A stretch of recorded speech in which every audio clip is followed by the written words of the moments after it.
Mm, we're ready. Cut myself. Veterans Day. We're so grateful and thankful for our veterans and our military ones that serve now, and certainly we're going to honor them at one of the games coming up soon. But uh, just so appreciative of all the sacrifices they've made for our country. Texas, really, really good. Um, Very talented up front, offensively, skill wise, quarterback.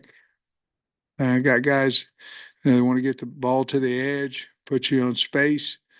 Hard to tackle when they get out in space. We certainly have um, worked that last week. Defensively, they're big.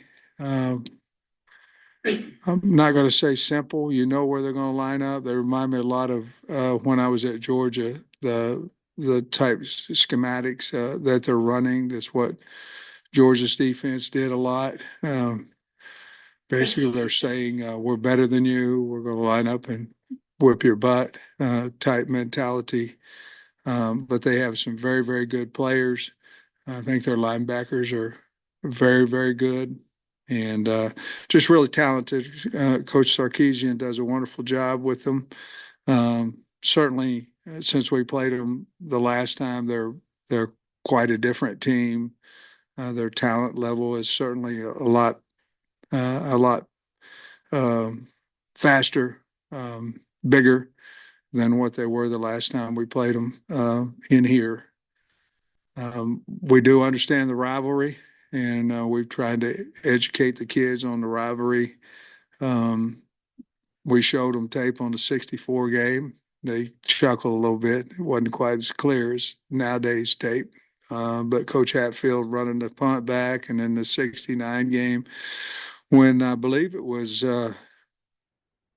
President Nixon was at the game. Unfortunately, we lost that one. The 91 game over in Little Rock, we won, I believe, 15-14, which I think was the last Southwest Conference game. We showed them the 14 game, uh, and then we showed them the 21 game. So we're trying to understand. I think Sark said it the best is, that Arkansas might dislike Texas more than they like themselves. It might be a true statement, and we understand that. So rivalry games matter, and we're certainly looking forward to the challenge that we have, which is a huge challenge against a great Texas team. Yeah. When people talk about their offense, it's the motions and the misdirections. There was a play the other day where they Screen game, fake sweep, fake inside, and then go. ran a reverse off of it. So, what's the challenge in getting ready for all that? What he does? Well, you do that, and then with speed, that's they are as good a screen team. In other words, something just what you mentioned, one way counter back the next way with screens, whether it be wide receiver, running back. Uh, they want to get the ball on the edge and get you in space, and that's exactly the play you were talking about, the counter reverse. Um, so we certainly have to practice it. We have to have our edge. We have to turn everything back inside. We have to. If they get outside of 21 other guys, we're in trouble. And so we've got to turn the ball back in. We've got to chase the ball, and we have to play extremely hard. But there's a lot of challenges there. You brought this up a minute ago, but the 21 game, the analyst looked at that and said, okay, Texas now knows what it needs to do to be ready for the SEC. What have you seen in their roster build and their makeup since then? Um, I think NIL has certainly changed the game with a lot of people. But I think they took full advantage of that. Obviously, they're University of Texas, so they have a strong brand. But you combine that with I think Sark knew exactly what he needed, and he's built it that way. Coming from Alabama, and he's been in the league. And I think he knew exactly what he needed, and I think he went out and got it. And it was size, and it was certainly speed, And he went out and everybody knows you've got to have a quarterback, and he's got two of them that are maybe three. I've seen two that are extremely good players. I guess prior to the Ole Miss game, you mentioned all the talent that was up front defensively for Ole Miss. Does this week kind of have a similar feel with all the talent up front on Texas's defensive line? It does. They're not quite as complicated. That's a good question. They're not quite as complicated, but they're big and very, very physical. Um, so yes, I think anybody that's in the top 5, 10, maybe 15 in the country, I think all those teams are very, very talented on the D line and offensive lines, and that's the case with Texas. Maybe that needs to be closed. You mentioned showing, rivalry tape from previous games. Is that something that you've always done maybe before a big game, or is that something you've, adapted recently? Well, I think you have to educate the kids on how big the game is to the fans, to the university. I think there's rivalry games matter. I think this is one that certainly um, we haven't played them in a long time, but I wanted them to understand that. And I told the team, I said, if you ask before the 21 game, which we hadn't played them but one time in, I don't know, several years, or a few times in several years, the fans would say Texas is the biggest rival that we have. So I think you have to educate the kids for that because um, you can play better in a rivalry game if you believe it's a rivalry. And certainly we're going to have to play our best to be able to win the game. Jaquindon seems like a guy that kind of would almost create reasons to get motivated in his head. And this one, there's probably no reason. What's his motivation like? And I got to imagine he's been eyeing this game since he originally enrolled at Texas.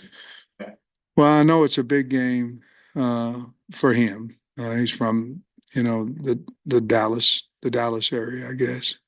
And we'll see how he should practice today, and so we'll see how he is. But if he's going to be motivated, which he will be, this is the one to get up for, and so um, he talked about it uh, when we were recruiting him as well. So we're hoping that he's healthy and be able to show his talents. Texas, I believe, has both their coordinators, a lot of continuity. For like 4 years, you've had that before with Barry and Kendall for Yeah. 3 years. What does that mean to a program when you have that kind of continuity with the head coach and the coordinators? Well, Trey, that was one of them. My biggest fears, whenever I took the job, is getting the coordinator right, which I believe I did. Obviously, Barry's doing great, and KB just put up I don't know how many on Oklahoma State, and they're bowl eligible and doing a good job. Um, so I think if you have who you want, I think it's very, very important to try to keep them. And certainly we went through ours, and I'm pleased with who we have at coordinator right now, and but at coordinators on both sides of the ball, all three positions. But um, I think you can grow your program more. I think it has a lot to do with recruiting as well. When people leave, it's always a question of why.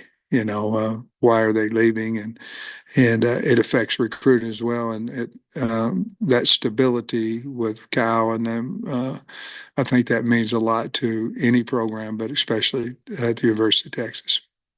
Sam, looking at the tapes the last couple games and then looking to Texas, have there been any changes or adjustments in the secondary as you guys start to game plan looking at how things have gone the last couple of weeks? Yeah, we certainly have made it very competitive back there.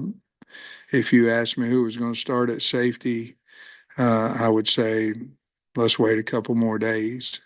We've made it that much of a battle. Same thing at the corner spot.